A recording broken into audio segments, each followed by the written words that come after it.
Hi there. Today we're going to look at a MasterGMAT critical reasoning question.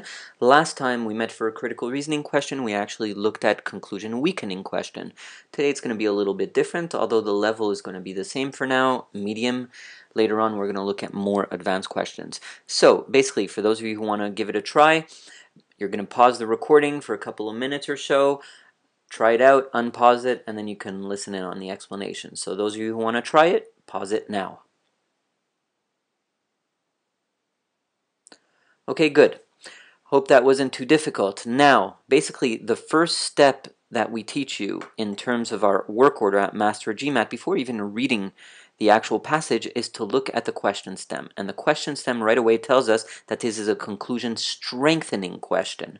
This is super important to be able to identify the question type, because right away we have several bits of information that we actually need.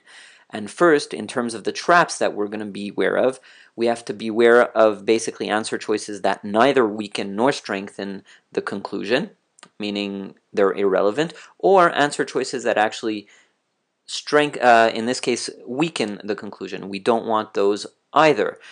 And basically what we do want are answer choices that basically show us a new premise that strengthens an underlying assumption or conclusion, or actually rule out an alternative explanation, or even cite similar cases in which the conclusion actually holds. So those are the four things that we're going to look for. So right away, let's go to answer choice A.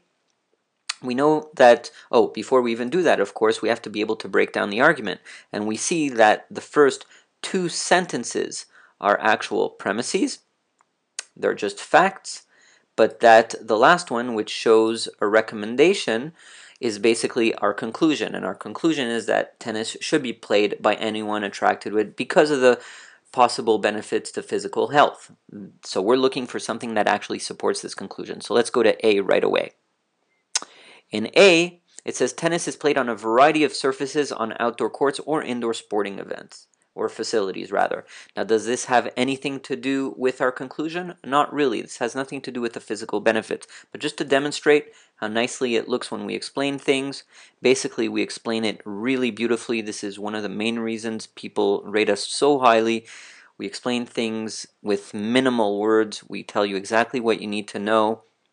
And we let you try again. We don't just give you the answer, of course. So we get to try again. Let's look at B. The earnings of professional tennis players are the highest of any professional sport. Actually, we don't really care. This has nothing to do with the physical health benefits of tennis. So we get rid of that one. In C, damage to joints is extremely difficult to repair and may affect one's mobility for extended periods of time. This actually weakens the conclusion because it gives us something negative against tennis. We don't actually want to damage ourselves over here.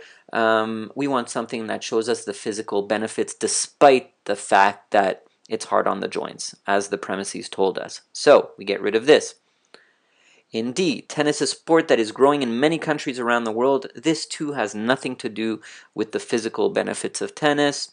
Maybe there's some kind of link, but that's way too far. This doesn't really tell us anything. Let's look at E and see if our remaining answer choice is the correct one. Stretching exercises, warm-up, and professional consultation can prevent serious physical harm that can be caused by any sport. Well, this one actually strengthens our conclusion. Why?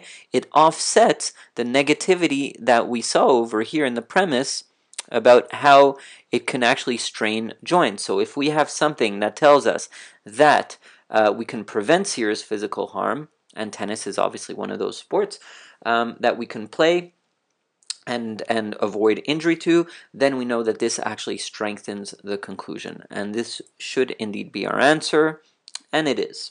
And that's how we attack a conclusion strengthening question. We will see more of these in the future. Until soon.